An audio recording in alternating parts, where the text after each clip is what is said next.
Snorlax. Say hi. Okay, I'll cost this for Say hi. I'll cost this for $2. Why you gotta sell stuff in school? I don't know.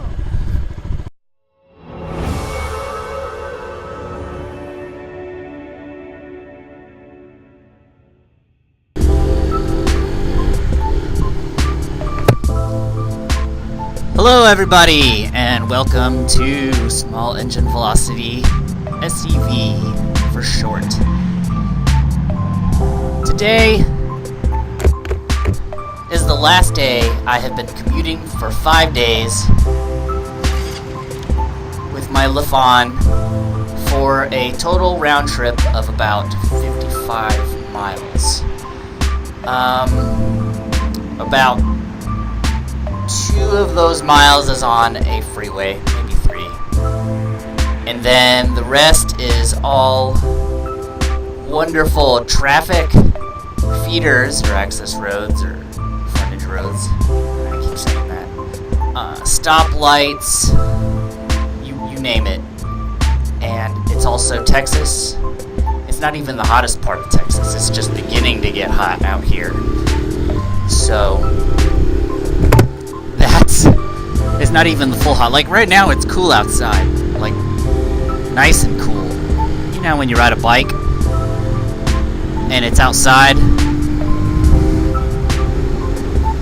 the wind kind of chills you out a little bit. Yeah, it feels great. But by the time it's the afternoon and I'm riding back and I'm stuck in traffic, not moving for 3-4 minutes, moving up for about 20 seconds and then not moving for an eternity all over again, it gets hot.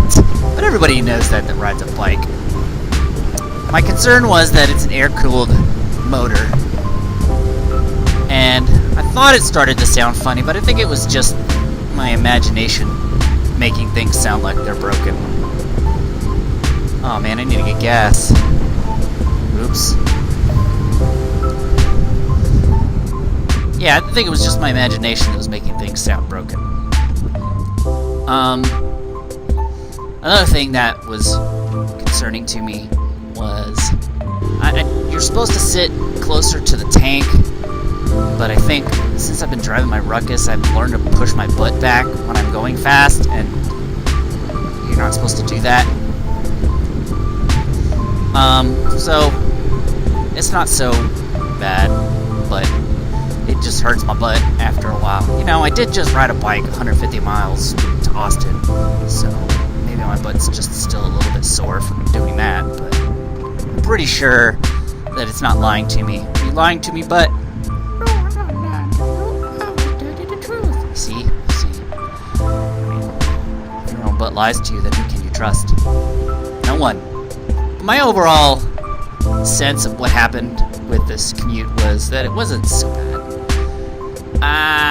When it becomes the dead of summer, I don't feel like it could be sustainable.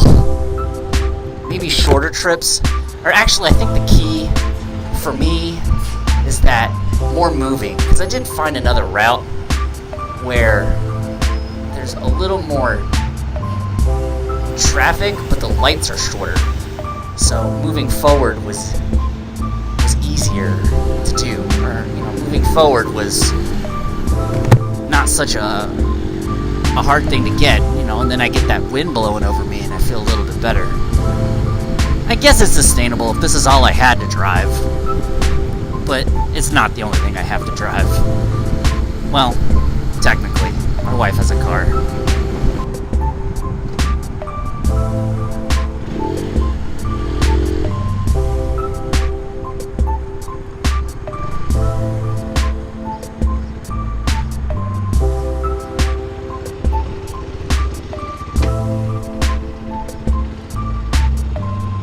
Alright guys, let me get some gas. $2.69. Gas prices is going up.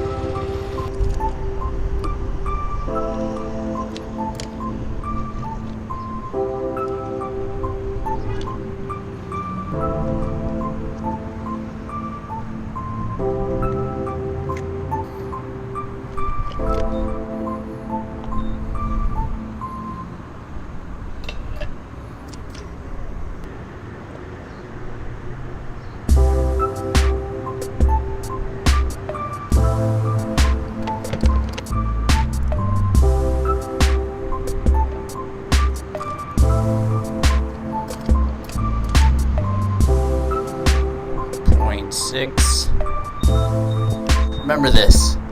0.65 gallons I filled. And I went 56.49 miles before I filled back up.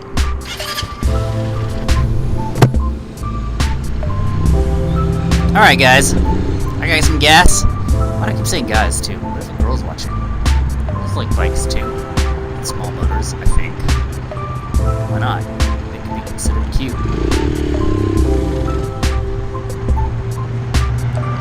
Right?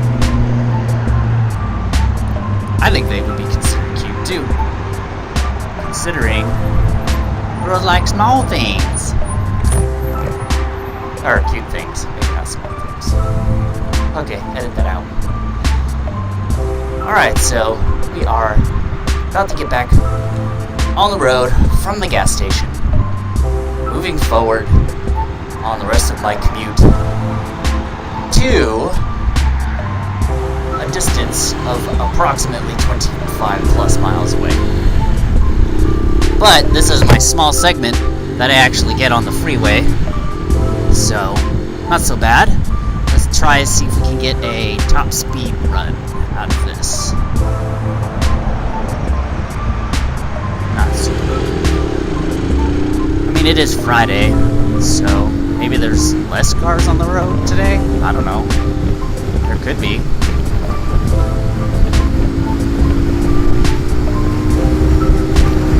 Alright, we're getting on the freeway. Lots of wind noise.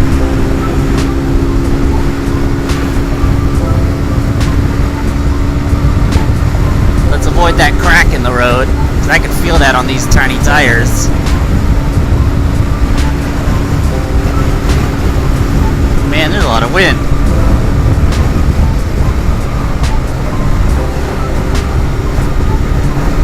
Alright, I'm tucking a little bit.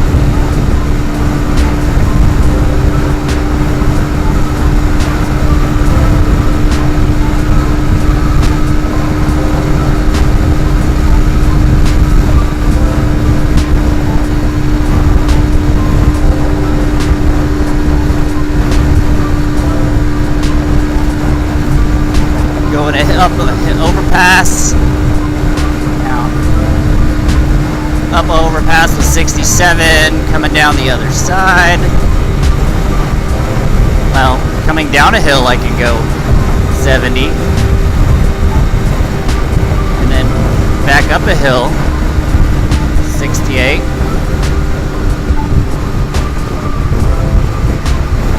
I gotta slow down. I might as well get in the right lane, I gotta exit. Such is the life of my freeway run. But see, that's not so bad. And that was wide open throttle. Like, I'm not wide open throttle right now at 64. Well, okay. Let's push it a little bit. Now wide open throttle.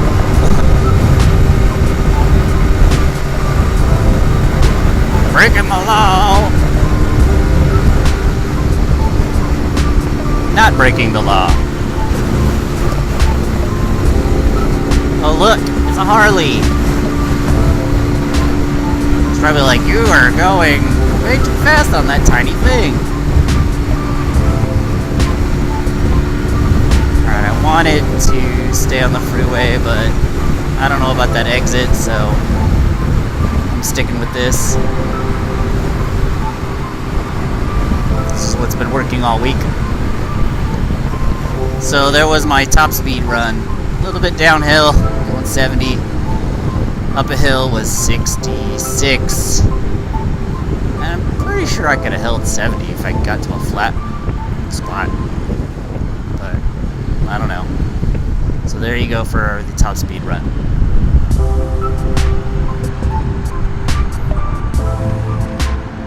Alright, time for my 675th mile review. So far, I am still okay. To start off, TEXOTIC got my new gas gauge sensor for the tank, and also got my speed cluster, because the number one thing that annoys me is that I don't know how much gas I have. I I just filled up with gas. It's been blinking empty for quite a while, and I filled the tank, and it was only 0.65 gallons of gas.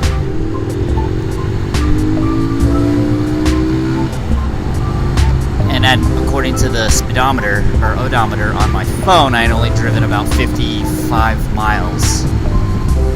So, if that's true, then that means I had an entire half a tank left. Now, I understand setting it up so that there's a margin, but don't show me empty when I have half a tank. Maybe a little bit different. When I'm driving around, it tells me I have half a tank, and then I have empty, then half a tank, and empty. It's just, you know, when you're commuting, you're trying to time your gas to a gas station, then it gets kind of annoying. Speedometer I've all but forgotten because I use my cell phone. I did buy a ram mount that loops through the bar center, mounted directly on, so there you go, you can see it. It's very good, holds really well. It's a little more expensive than I wanted to pay. It was like 30 bucks, but I mean, everybody in the world gave it like rave reviews saying it's like the ultimate in mounts. So I got it, and I have to say that I am not disappointed. On the same note, I did, during my commute, have the first couple of days some issues. It felt like she was surging or pulsing or something was weird in acceleration, and ended up it was I think it was, because I haven't got it since I fixed this, but it was my spark plug. My spark plug was like I stuck the spark plug in the puller and twisted it, and it was like no resistance. And I looked up the side of the spark plug, and there was up the threads, and there was it looked like carbon on it. So I'm assuming it was sometimes or somehow leaking a little bit from right there, which is terrible. Like, that's not a good place to have an exhaust leak, or a leak, period. Compression leak, I guess. Anyways, I tightened that back up, torqued it, and everything seems to be great since then. So, note to other purchasers, make sure to check your spark plug. I also checked my bolts that go through the support of my motor, and some of those can be torqued down more. They didn't seem tight at all. I only made sure that it was steel on steel. It wasn't anything that was going through like some type of aluminum thread or anything, and torqued that down. I did try to vinyl wrap, as you can see right there, and I did some stuff on the side. I'll bring up a picture right here somewhere.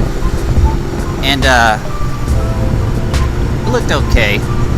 I have a better appreciation for people who do vinyl wrapping now, because that's not easy at all. Like, there's a technique to it, obviously. Like when and where to stretch and what not to stretch, because if you start stretching and then you stretch one part but you hadn't stretched another part, then it just doesn't work. You gotta stretch like large portions of it at a time to keep it proportional, so that when you're covering other things, it just doesn't become difficult. So I understand now when I watch the videos and they pull giant sheets and pull them taut as they can and pull them across. Hold on. Okay.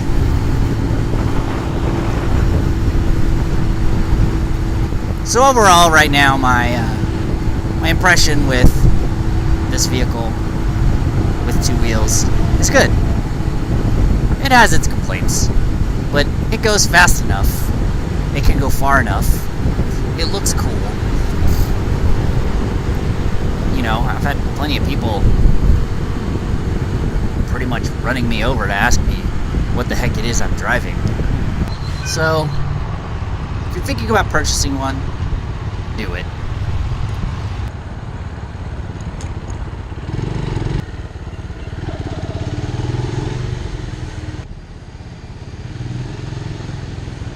Morning.